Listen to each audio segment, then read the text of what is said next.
नमस्कार। चलिए आज एक ऐसी विशाल नदी की कहानी में गोता लगाते हैं जो हिमालय की ऊंचाइयों से निकलकर तीन तीन देशों की किस्मत लिखती है। ये कहानी है ब्रह्मपुत्र की, एक ऐसी नदी जिसके कई चेहरे हैं, कई रूप हैं। तो सोचने वाली बात है ना, कि आखिर एक ही नदी के इतने अलग अलग नाम और इतने अलग अलग रूप कैसे हो सकते हैं। जैसे जैसे ये आगे बढ़ती है, हर नए मोड़ पर मानो एक नई पहचान ओढ़ लेती है। तो इस पूरे सफर को समझने के लिए हम इसे 5 हिस्सों में बांट कर देखेंगे। पहले जानेंगे इसके कई नामों के बारे में, फिर तिब्बत में इसकी ऊंची यात्रा को देखेंगे। इसके बाद समझेंगे कि ये असम की जीवन रेखा कैसे है, फिर गंगा से इसके मिलन की कहानी और आखिर में इसकी ताकत और चुनौतियों पर बात करेंगे। तो चलिए, कहानी शुरू होती है इसके पहले पड़ाव से, एक नदी अनेक नाम। ये वो हिस्सा है जहां हम देखते हैं कि कैसे हर नए इलाके के साथ ये नदी अपनी पहचान ही बदल लेती है। मतलब एक ही नदी, और देखिए कैसे नाम बदलते हैं। तिब्बत में जहां ये जन्म लेती है, वहां इसका नाम है यारलुंग त्सांगपो। जब ये भारत के अरुणाचल प्रदेश में दाखिल होती है तो इसे सियांग या दिहांग कहते हैं। फिर असम के मैदानों में आकर ये बनती है ब्रह्मपुत्र, और सफर के आखिर में बांग्लादेश पहुंचकर इसका नाम हो जाता है जमुना। और इसका जो सबसे मशहूर नाम है ब्रह्मपुत्र, उसका मतलब भी बहुत गहरा है। इसका मतलब है ब्रह्मा का पुत्र। ये नाम सीधा हिंदू पौराणिक कथाओं से जुड़ा है, जो इसे सिर्फ एक नदी नहीं बल्कि एक पवित्र पहचान देता है। यहीं पर भूगोल और संस्कृति एक हो जाते हैं। अब हम चलते हैं कहानी की शुरुआत में, वहां जहां ये नदी जन्म लेती है, दुनिया की छत पर। इसका सफर शुरू होता है दुनिया की छत यानी तिब्बत से, पवित्र मानसरोवर झील के पास से। सोचिए कितनी ऊंचाई पर। यहीं से यारलुंग त्सांगपो के नाम से इसका ये लंबा सफर शुरू होता है। और ये कोई ऐसी वैसी नदी नहीं है।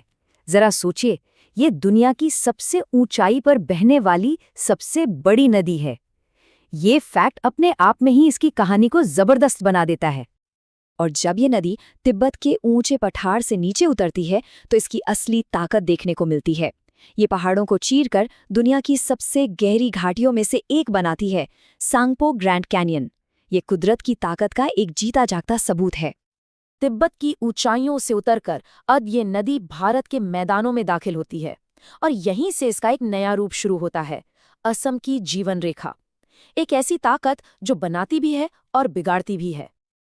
असम में पहुंचकर ब्रह्मपुत्र का एक दोहरा चेहरा सामने आता है। एक ही सिक्के के दो पहलू की तरह है। एक तरफ तो ये वरदान है, अपने साथ उपजाऊ मिट्टी लाती है, खेती को बढ़ावा देती है, और दूसरी तरफ ये एक अभिशाप भी है, क्योंकि हर साल ये भयानक बाढ़ और जमीन का कटाव भी लेकर आती है। सच में ये नदी असम के दिल की धड़कन है। इसी से खेत लहलहाते हैं, लाखों लोगों को मछली मिलती है, नावों से सामान आता जाता है, और हाँ, दुनिया का सबसे बड़ा नदी द्वीप माजुली, वो भी इसी की गोद में है। इतना ही नहीं, बिहू जैसे त्योहारों की रौनक भी इसी नदी से जुड़ी है।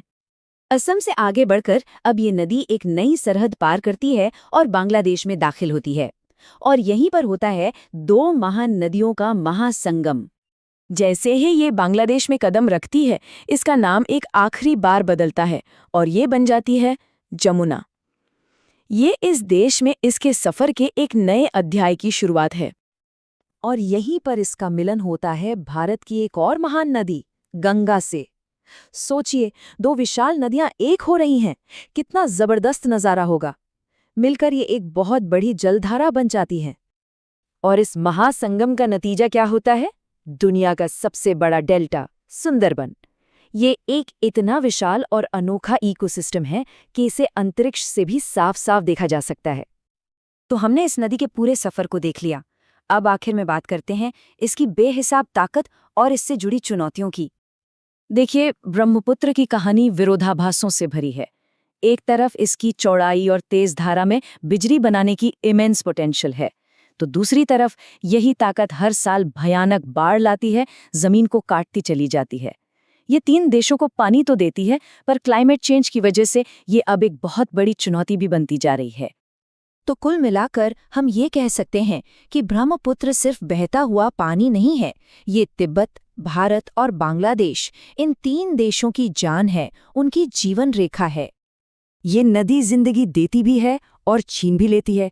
तो सबसे बड़ा सवाल यही है कि हम इसकी इस जबरदस्त ताकत का सम्मान करते हुए भविष्य की ज़रूरतों के साथ तालमेल कैसे बिठा सकते हैं। ये एक ऐसा सवाल है जिसका जवाब हम सबको मिलकर खोजना होगा।